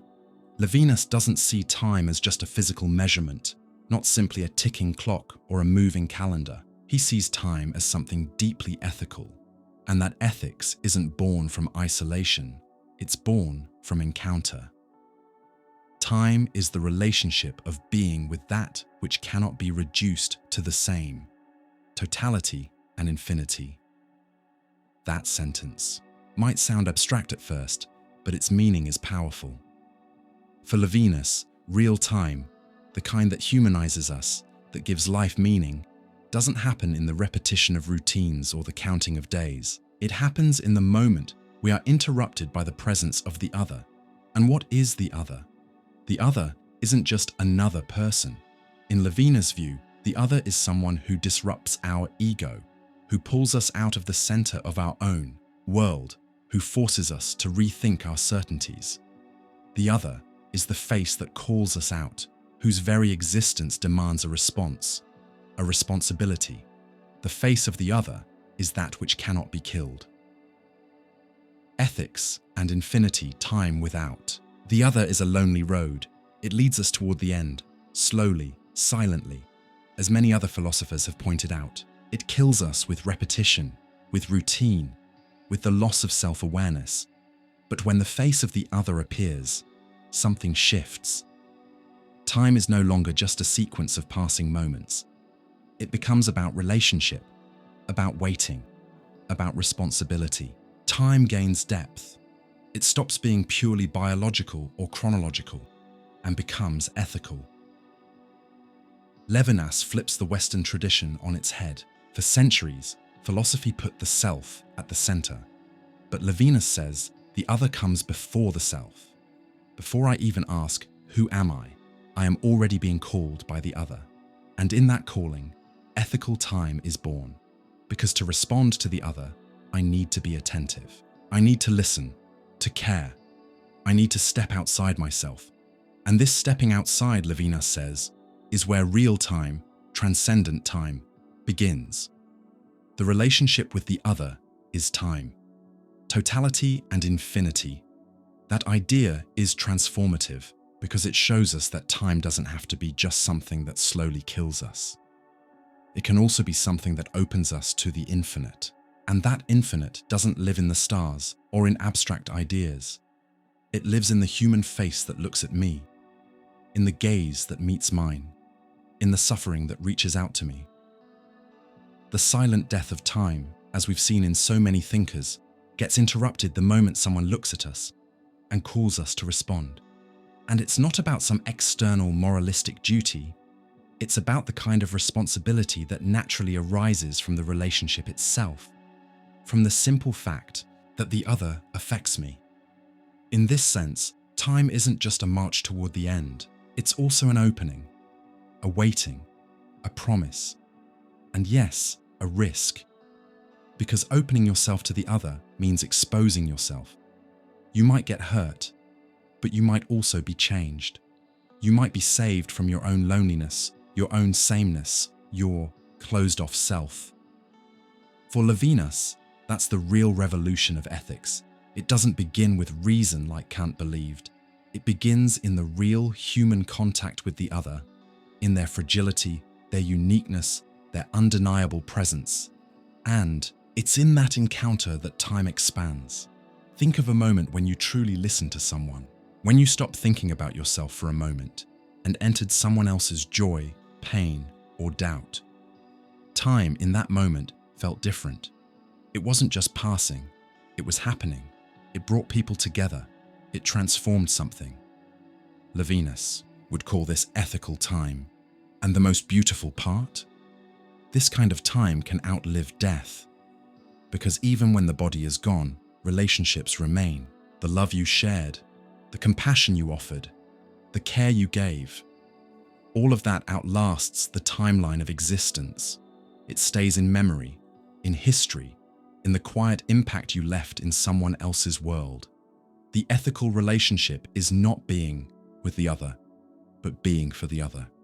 Ethics and infinity, that's the key. Ethical time isn't about how long we live. It's about for whom we live. It's about being present for someone else. It's about turning time, this flow that always slips away, into a place of connection instead of isolation. And that connection saves us, not from biological death, but from existential emptiness. Because the real fear, as Pascal, Camus, and Kierkegaard all understood, isn't just dying. It's dying without ever really having lived. And for Levinas, to truly live is to live in relation. That's why he says, the face of the other interrupts totality. It breaks the self-centered loop of the ego. It interrupts time's march toward the end and gives us a new kind of time, the time of responsibility. And in the end, responsibility might be the only kind of eternity we have, because when we respond to the other, we leave a mark that time can't erase. So maybe the real question isn't how many years we lived. It's how many faces we touched, how many lives we affected, how many times we stopped being just ourselves and chose to be there for someone else. That's Levinas's greatest lesson. Time isn't just what kills us, it's also what connects us. And when we connect with the other, death loses some of its power. There's a kind of fear that has no face, a quiet anxiety that doesn't come from anything specific, but still follows us, even in moments of calm. It's a vague but constant feeling that something is always lurking, something inevitable, uncontrollable, final. This is the non-being that Paul Tillich, a 20th century philosopher and theologian, talks about when he reflects on time and anxiety. For him, time isn't just a dimension we live in. It's the space where we're constantly threatened by our own finitude. And that threat, Tillich says, is the root of existential anxiety. Anxiety is the state in which a being is aware of its possible non-being. The courage to be is not the fear of dying tomorrow. It's deeper than that. It's the awareness that everything we are is always on the edge of ceasing to be. It's realizing that time doesn't just change us. It limits us, wears us down, and leads us to eventual disappearance. In this sense, the awareness of time is not neutral. It pulls us out of any false sense of comfort. It shows us that with every passing second, we're becoming less than we were and closer to the end. Tillich calls this ontological anxiety because it comes from the very fact of existing. As long as we're alive, we're also at risk, because to live in time is to know that at any moment, everything could come to an end. This anxiety isn't a mental disorder. It's built into our existence. It's not something to cure. but something to understand. It's part of being human, and it shows up in many ways. In the fear of death, obviously, but also in the fear of emptiness, meaninglessness, or not mattering, in the sense that time is carrying us, without control, without guarantees, without permanence. For Tillich, time is the stage where being confronts its own limits, and that shakes us, because we want to be, but we know not being is always possible. And more than that, we know that, eventually, non-being is inevitable. Anxiety is the feeling of being surrounded by nothingness. The courage to be. What's most terrifying is that this awareness of non-being can't be avoided. You can distract yourself, deny it, push it away, but eventually it always comes back, because time always comes back. And with it, the realization that we won't last forever. But Tillich doesn't stop at anxiety. He faces its depth, but also looks for an answer. And that answer is what he calls the courage to be. This courage isn't the usual idea of heroism. It's not about physical bravery or moral pride. It's something more personal, the ability to affirm life, even while facing the threat of non-being. It's choosing to live, knowing that death will come. It's choosing to create meaning, even in a world that seems indifferent. It's choosing to be, even as time slowly undoes us. Courage is the affirmative response of being to the threat of non-being. The courage to be here. Tillich blends existential philosophy with a spiritual dimension. Because for him, we can only hold on to that courage if we find something in ourselves that time can't destroy. Something that goes beyond just biological existence. Something that resists the erosion of non-being. And this is where his view of God comes in, not as a person out there, but as the ground of being itself. God for Tillich is not a being. He is being. God does not exist. He is being itself. God doesn't compete with time. God gives time its meaning. This vision, both existential and theological, offers us a key insight. If everything in time points toward death, then what saves us is what points toward meaning. Not as an escape, but as an affirmation. So Tillich doesn't want to eliminate anxiety. He wants to transform it. He wants anxiety to lead us into the depths of life, because only those who feel the weight of finitude can truly appreciate the moment. Only those who face non-being can genuinely desire to be. Yes, time threatens us, but it also challenges us to become beings who don't deny our limits, but live fully in the face of them, to choose, to love, to create, knowing that all of it will pass. And paradoxically, that's what makes everything so valuable, because if time were endless, nothing would feel urgent, nothing would matter, nothing would be precious.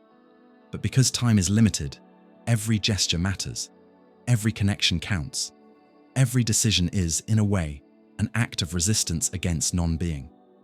Tillich invites us to that resistance, not as a denial of reality, but as a courageous affirmation of life. And that courage, once awakened, changes how we experience time. Time stops being just the space where we lose things and becomes the space where we find our freedom. Because even if we can't control time, we can choose how to live inside it. And if we live with courage, then we're not just victims of time. We become creators of meaning, even in the shadow of the end. We live in an age where everything changes fast. Technology, habits, relationships, beliefs, lifestyles. It seems like the only constant is change itself. But that change comes with a cost. According to Zygmunt Bauman, one of the major thinkers of late modernity, today's time doesn't kill with violence, it kills with fluidity. In liquid modernity, nothing is built to last. Bauman coined the term liquid modernity to describe our era. A time when nothing is solid, nothing is fixed, nothing stays. Institutions, values, identities, even our sense of self, slip through our fingers like water. And time, in this context, loses its stable structure and becomes a fast, unpredictable flow.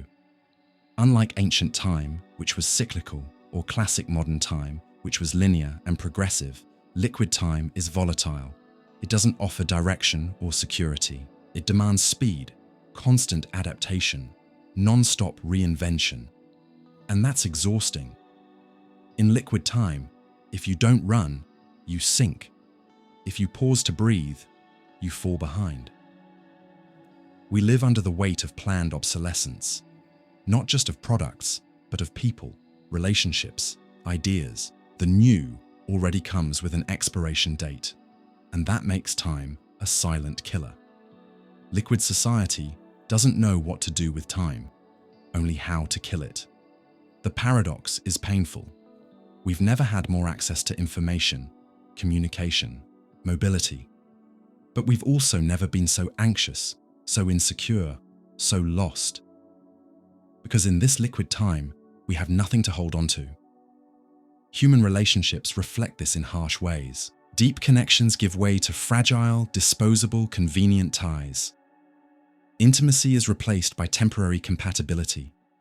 Commitment is avoided for fear of being trapped.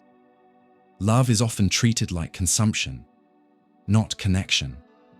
Bauman captures this. Clearly, we live in networks of contacts now, not communities. And like any network, the links can break at any moment. One click, one absence, one unanswered message. This fluidity, which seems like freedom, traps us in another kind of anxiety. The anxiety of not lasting, of not being enough, of being forgotten, replaced, left behind. In liquid time, the biggest fear isn't death, it's disappearance, to be irrelevant, invisible, outdated, to fall behind and be left out of the flow. And so, we're always running to keep up appearances, running to be productive, running to not miss out, running, even without knowing where we're going. But this isn't about biological survival, it's about symbolic survival. We want to exist through the eyes of others on social media, in the market, in society. We want to be seen, remembered, validated, but the price is steep. Liquid time kills slowly.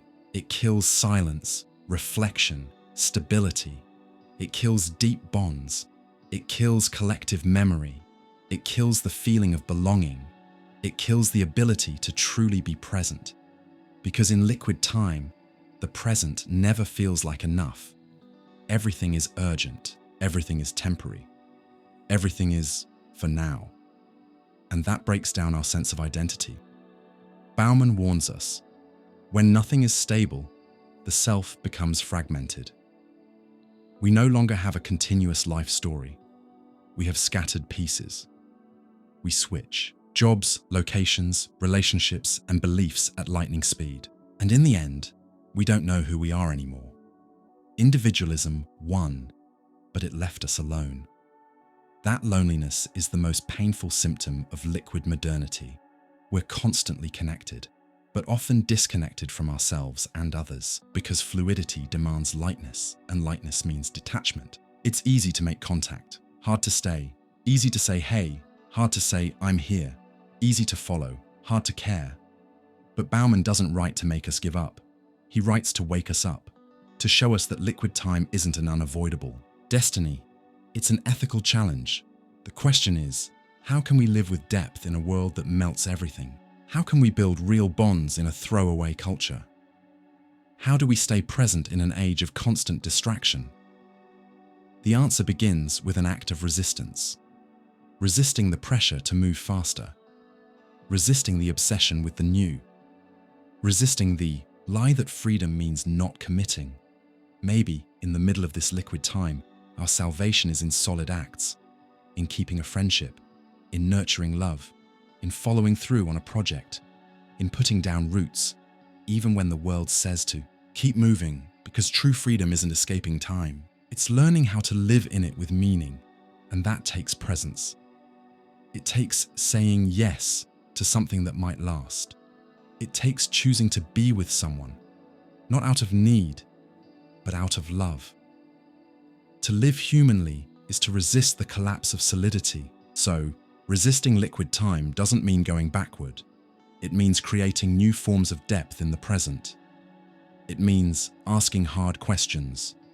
What's worth keeping? What deserves to last? Who is worthy of our time and our attention? Because time, even when liquid, is still our life, and it keeps flowing, whether we build something with it or let it slip away.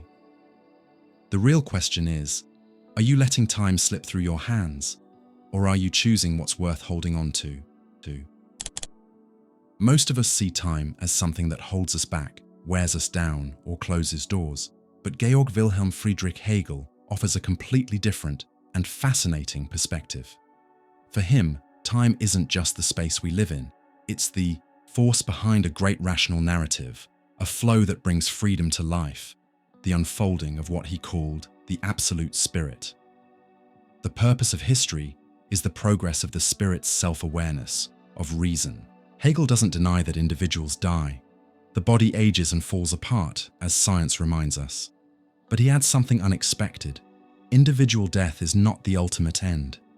Each existence contributes to something greater, the historical movement that brings universal reason into reality. This is the core of Hegel's famous concept of the Geist, or spirit, and he doesn't mean spirit in a mystical or religious sense, but as a historical force that realizes itself through us, through each generation, each culture, each human action. Imagine history as a vast river of time that doesn't just pass but unfolds human self-awareness. The spirit, though impersonal, gradually becomes conscious of itself, of its goals, and of its freedom. It reveals itself through ethics, politics, culture, institutions, revolutions. Every person, every death, every historical event plays a role in this cosmic process. Everyone contributes to the spirit's journey towards self-understanding. That's why Hegel says time kills us, and in doing so, makes us immortal. Our lives, though brief, help build something eternal. It's a death that doesn't lead to nothingness, but to the emergence of a greater, rational whole. Your life may be short, just one person's story, but if you lived with freedom and awareness, you left an echo in history, a step the spirit needed to take. Hegel doesn't believe in a divine being outside of time directing history, like the traditional idea of providence. Instead, he sees time as teleological. It has a purpose, but one that only becomes clear in hindsight. The spirit doesn't have a conscious plan. The end goal only appears as it gets closer. Time reveals meaning as we look back. The future is lit up by what we've already achieved. In Hegel's view, the spirit advances through reason and freedom. What drives history forward isn't material progress. It's the expansion of our awareness of rational freedom. Each era has its spirits, family, civil society, the state, that serve as concrete expressions of how freedom is evolving. As those forms grow more universal and self-aware, the spirit moves forward. When someone dies, their body disappears. Their personal story ends.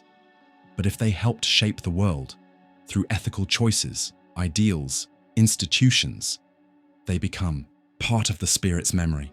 Their voice joins a universal chorus. This is a more profound kind of immortality, not personal eternity, but participation in the living journey of global reason.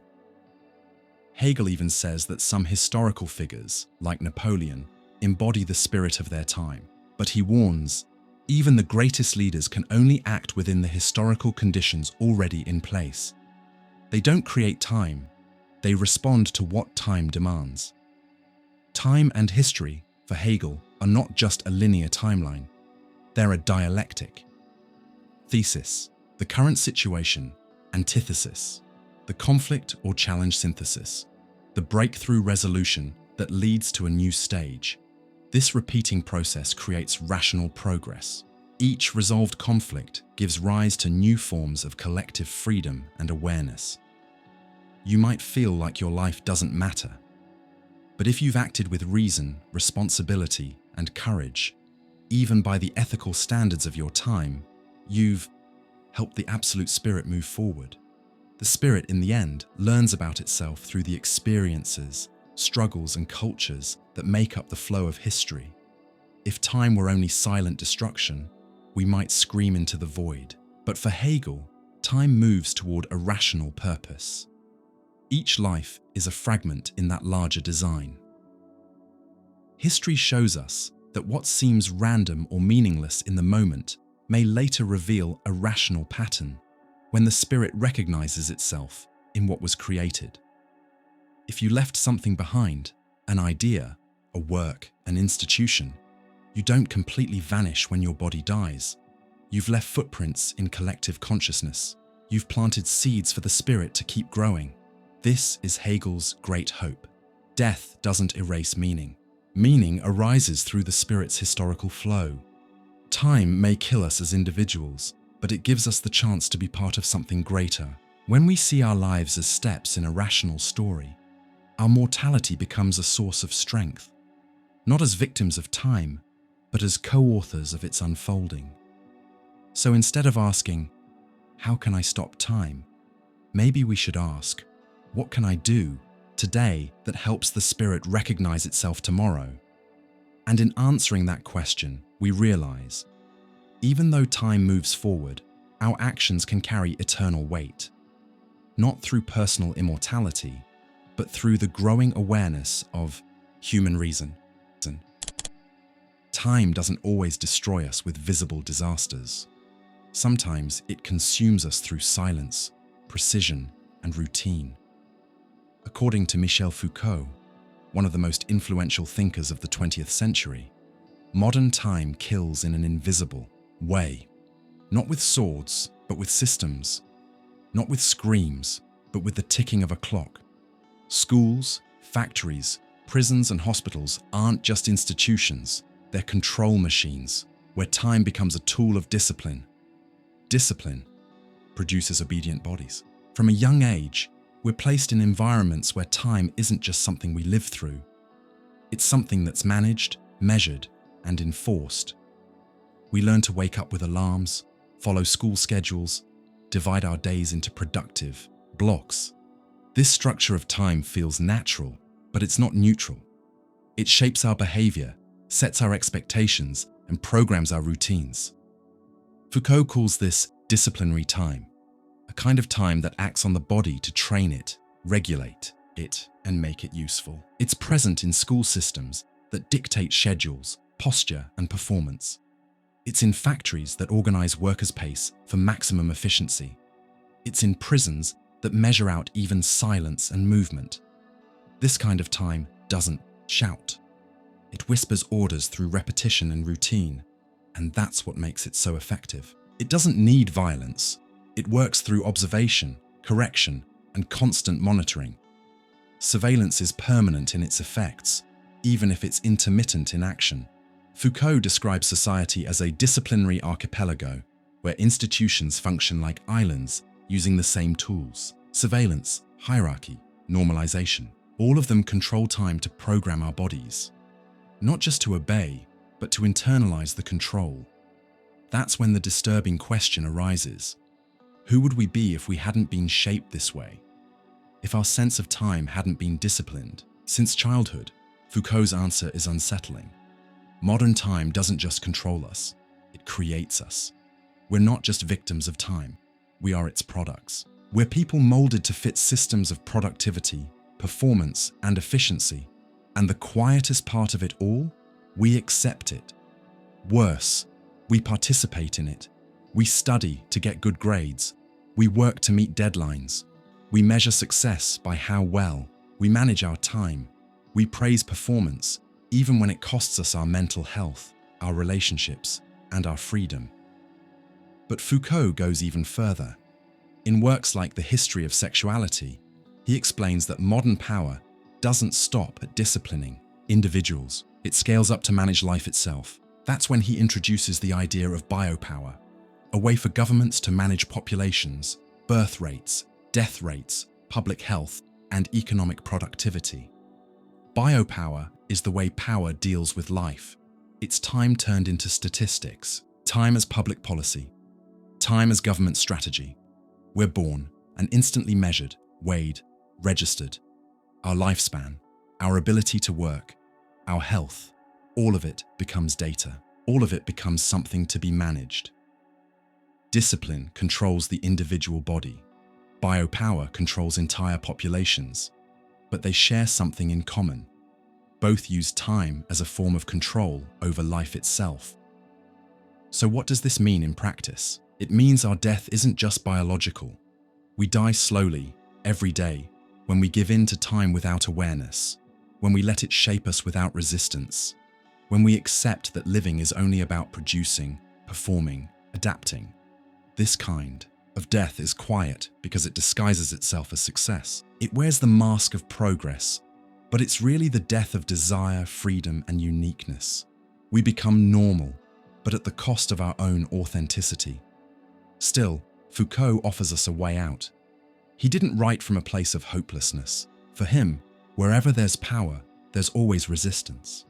In small breaks, small acts of disobedience, spaces of freedom, where there is power, there is resistance. That resistance might start with a pause, a moment of slowing down, a decision to ignore the stopwatch. It could show up in a body that moves out of sync, in a love that refuses to be calculated, in a life that doesn't fit on a calendar. Taking back time as something meaningful, not just as a tool of control, is a political act. It's a way to remember that our bodies are more than machines, and that living is more than just lasting or producing. The challenge is to recognize disciplinary time where it hides, in habits, goals, self-demands, and then to break it open with presence, reflection, and intentional detours. Foucault isn't telling us to burn down institutions. He's asking us to see them clearly, to understand how they shape us, and to reclaim control over our own time. Time may be killing us quietly, but it can also be reclaimed. It can become ours again. It can become a space of freedom. Imagine two clocks. One measures time with mathematical precision, seconds, minutes, hours, like a steady, predictable flow. The other is inside you. It has no hands, but it feels time stretch during pain, shrink in joy, and disappear in moments of loss. One is the time of the universe. The other is the time of the soul. This is exactly the tension between two giants of thought. Albert Einstein, the physicist who revolutionized our understanding of time with the theory of relativity, and Henri Bergson, the French philosopher who challenged that view by claiming that real time, the time that truly matters to human life, is not the kind we measure, but the kind we live. Einstein saw time as a physical dimension, part of the four-dimensional fabric of space-time. For him, time is relative, but relative to the laws of physics, to speed and gravity. It's measurable, calculable, objective. In his own words, time is what a clock measures. But Bergson saw a problem with that.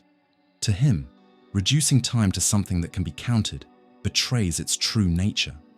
Real time, which he called la durée, duration, isn't made of identical seconds. It's fluid, continuous, and uniquely experienced by each person. It's the time of the heart, of waiting, memory, desire, a time that can't be divided, frozen, or quantified. In 1922, the two met in a now famous debate in Paris. Einstein had been invited to speak about his theory, and Bergson, sitting in the audience, challenged him. Scientific time cannot cancel out the time of consciousness. Einstein replied coldly, "The time of philosophers doesn't exist, only the time of physicists." And for many, that moment marked the triumph of objective time. But lived time never gave up. Because no matter what physics says, when you're in love, time flies. When you suffer, it drags. When you're waiting for news, every minute feels like torture. Physical time might be an impersonal illusion, but subjective time is deeply real for the one feeling it. And here's the paradox: the time that kills. You might be the one on the clock, But the time that hurts is the one in your heart. One is cold, the other burning. One is impartial, the other deeply personal. Einstein showed that time shifts with gravity and speed. Bergson taught that it shifts with love, pain, fear, and hope. They're different kinds of time, but both are real. And maybe the real mistake is trying to choose between them. Physical time gives us coordinates. It allows us to predict, to invent, to progress scientifically. It's the time of satellites, calendars, and schedules. But lived time is what gives meaning to our experience. It's what can turn a single moment into eternity, or make an entire lifetime feel forgettable. Bergson criticized what he called the spatialization of time, the idea of treating time as a line of isolated points, as if every second were just like the last. But he argued that no two moments are the same. Lived time is an indivisible flow. It unfolds like a melody, and like a song, it only makes sense when heard in full. This isn't just a philosophical idea, it's an existential one. It reminds us that human experience can't be tracked by stopwatches or spreadsheets. Real time has rhythm, texture, and depth. It's not just what passes, it's what passes through us. And here's the most unsettling part: physical time doesn't care if you're alive or dead. It keeps going, indifferent. But lived time dies with you. It's your personal duration, unrepeatable, unrecoverable, gone with your last breath. That's why our anxiety doesn't come from physics. It comes from being. From knowing that any moment could be the last, that now slips away, that the past doesn't return, that the future is uncertain. The clock doesn't feel that, but your heart does. So if there's something to take from this tension between Einstein and Bergson, it's that we shouldn't choose between the clock and the heart. We should learn to listen to both. Respect the time of science without betraying the time of the soul. Use objectivity without losing sensitivity. Live consciously without becoming a slave to productivity. Because there's a kind of freedom only lived time can offer, and a kind of urgency only it can reveal. It's not just about the time that passes, it's about the time that presses, that pulses, that cuts, that leaves marks. Einstein showed that time can be bent. Bergson showed that time can be felt. And between those two truths, we live. Somewhere between ticking hands and beating hearts, between the precision of numbers and the chaos of emotion. You can measure your life with a clock, but you'll only understand it with your heart. If you've made it this far, it's because something inside you resonates with these ideas. Maybe it's the discomfort with how time slips away.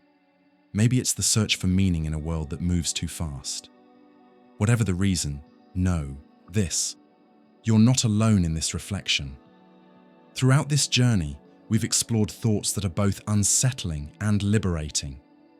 From the silent ways time shapes us to the awareness that wakes us up, we've crossed centuries of philosophy to understand that time can be cruel, but it can also be lived with intensity, courage, and clarity. And now, I want to invite you to take the next step. If this content made you think, reflect, or feel something, give the video a like. If one of these ideas touched your heart, share it with someone. Someone who might also need to pause for a moment and face time head on. And of course, subscribe to the channel. Here, time isn't just something we count, it's something we build, something we transform,